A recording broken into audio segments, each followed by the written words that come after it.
আজকে আপনাদের সাথে শেয়ার করব 3 ডিমের একটি পারফেক্ট স্পঞ্জ কেকের রেসিপি। 1.5 পাউন্ড একটি কেক বানাতে কি কি উপকরণ কতটুকু পরিমাণে লাগবে সবকিছুই আমি ভিডিওতে ডিটেলসে বলে দিয়েছি, তাই ভিডিওটি সম্পূর্ণ দেখার অনুরোধ রইল। হ্যালো, আসসালামু আলাইকুম, welcome to Roza's daily life.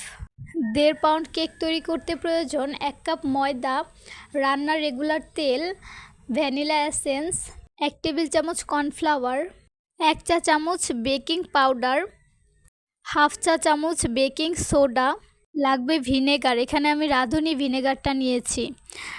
1.5 pound cake তৈরি করতে লাগবে 3টি ডিম, আর লাগবে 2/3 কাপ চিনি। চেষ্টা করবেন উপকরণগুলো নেওয়ার সময় মেজারমেন্ট একদম পারফেক্ট রাখার। এবার আমি একটা চালনির মাধ্যমে শুকনো উপকরণগুলো ভালোভাবে চেলে নিব। প্রথমেই আমি 1 কাপ ময়দা দিয়ে দিব, তারপর দিব 1 টেবিল চামচ কর্নফ্লাওয়ার, এরপর দিয়ে দিব 1 চা চামচ বেকিং পাউডার, এবার দিব হাফ চা চামচ বেকিং সোডা। এবার সবগুলো উপকরণ আমি 2-3 বার চেলে নিয়েছি। আপনারা উপকরণগুলো 2-3 বার চেলে নেওয়ার চেষ্টা করবেন, এটি কিন্তু কেক স্পঞ্জি করার একটি টিপস। আমার চেলে নেওয়া হয়ে গিয়েছে। এবার আমি উপকরণগুলোকে এক সাইডে রেখে দিব। এবার আমি আরেকটা পাত্রে 3টি ডিম নিয়ে নিব। এবার ডিম থেকে কুসুমগুলোকে খুব সাবধানে তুলে নিব। এই কাজটি সাবধানে করবেন যাতে কুসুমের কোনো অংশ ভেঙে ডিমের সাদা অংশের সাথে না থেকে যায়। এবার আমি একটা বিটারের সাহায্যে ডিমের সাদা অংশকে কিছুটা সময় বিট করে নিব। যখন এরকম ফোম হয়ে যাবে তখন এর মধ্যে আমি অল্প অল্প করে 2-3 বারে চিনি অ্যাড করে দিব। চিনিটা আমি গুঁড়ো করে নিয়েছি, আপনারা চাইলে গুঁড়ো না করলেও হবে। চিনিটা গুঁড়ো করে নিলে ডিমের ফোমটা খুব তাড়াতাড়ি হয়ে যায়। আমি কিন্তু বিটারের কাঁটা একদম লো স্পিডে রেখে কয়েক মিনিট বিট করে নিয়েছি। মাঝে মাঝে একটা স্প্যাচুলা দিয়ে সাইডের ফোমগুলো এভাবে মাঝখানে এনে দিবেন, না হলে দেখা যাবে মাঝখানে চিনিগুলো গলে গিয়েছে কিন্তু সাইডের চিনি এখনও গলেনি।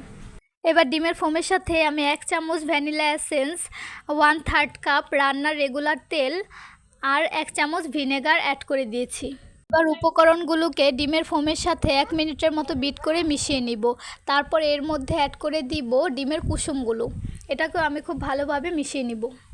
এবার আগে থেকে চেলে রাখা শুকনো উপকরণগুলোকে আমি আবারও চালনির সাহায্যে চেলে ডিমের ম্যানারের সাথে খুব ভালোভাবে অ্যাড করে দিয়েছি। শুকনো উপকরণগুলোকে ডিমের ম্যানারের সাথে খুবই আলতোভাবে মিশিয়ে নিব। আমি রাউন্ড ফোল্ডে আস্তে আস্তে মিশিয়ে নিচ্ছি। এই কাজটি খুবই সাবধানে করবেন, না হলে ডিমের ফোমটা বসে যাবে আর কেকটা স্পঞ্জি হবে না।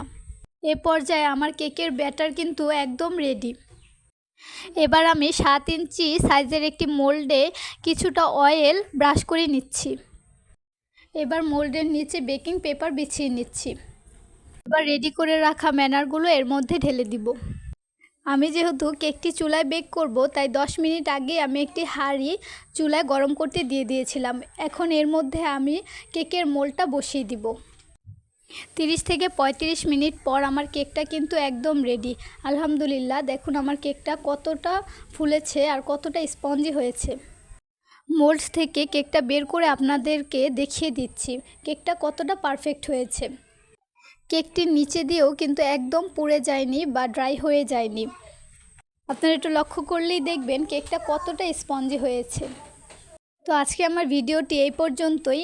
যদি আমার ভিডিওটি ভালো লেগে থাকে তাহলে অবশ্যই লাইক কমেন্ট করে পাশে থাকবেন, আর নতুন নতুন ভিডিও পেতে আমার পেজটি ফলো দিবেন। সবাই ভালো থাকবেন, সুস্থ থাকবেন। আল্লাহ হাফেজ।